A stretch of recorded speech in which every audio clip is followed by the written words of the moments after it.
Hello dear students and all viewers, welcome to my channel English Literature and Linguistics, a channel for literature lovers. Hope this video finds you all in your good health. This video is titled as Ekphrasis in English Poetry. So without any delay, let's be to our topic. So what is Ekphrasis and poetry? The word expresses or expresses comes from the Greek language for the written description of a work of art produced as a rhetorical or literary exercise, often used in the adjective form ekphrastic. James Heffernan in his book Museum of Art defined it in these words: the verbal representation of visual representation means that representing a painting or of sculptures in words. In the definition from Collins Dictionary is a description of a visual work of art. The Princeton Encyclopedia of Poetry and Poetics expresses in these words a detailed description of an image, primarily visual in specialized form, limited to description of a work of visual art, and became a key part of the art of description in poetry, hagiography, romance, and novels. After knowing expresses, let's see some example from poetry. Stay with me, keep watching please. As an example, I have here these 7 poems from very famous poets. The first one is Ode on a Grecian Urn by John Keats. The second is My Lost Duchess by Robert Browning. And the third is On the Medusa of Leonardo da Vinci in the Florentine Gallery by Percy Bysshe Shelley. And the fourth is Brill Ventures by Walter de la Mare.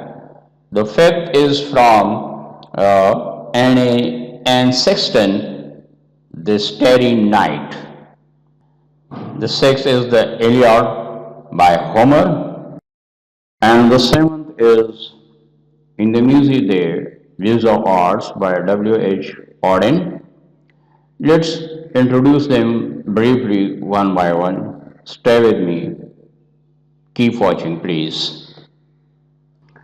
Ode on or Grecian Urn. This beautiful ode is written by John Keats and is considered to be the most original example for an Ekphrasis. It is a verbal description of a visual work of art. This rhetorical device is inspired by Horace's Latin phrase "Uti pectora poesis," literally meaning poetry is like a picture. And according to this, if poetry is to be like a picture, then by natural transition it might very appropriately be about a picture. That is to say, the descriptive power of words, their magical capacity for evoking visual images might will be applied to vision, which are themselves artful, namely to painting and sculpture. Let's proceed to the next one. The next one is My Lost Duchess by Robert Browning. My Lost Duchess is one of the most dramatic monologues by Robert Browning.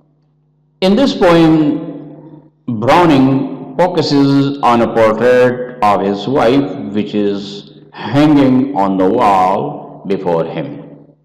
The poem reveals his own narcissism and describes how he was too protective of his beautiful wife. He even believes that he is partly responsible for the death of his wife. The poem is, though complicated, but is very beautiful description of this portrait. One should read. The next one is on the Medusa of Leonardo da Vinci in the Florentine Gallery.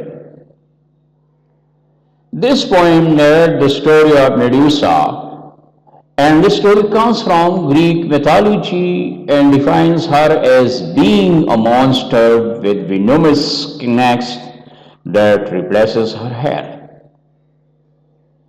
Integral to her story is that anyone who looks at her face turns to stone.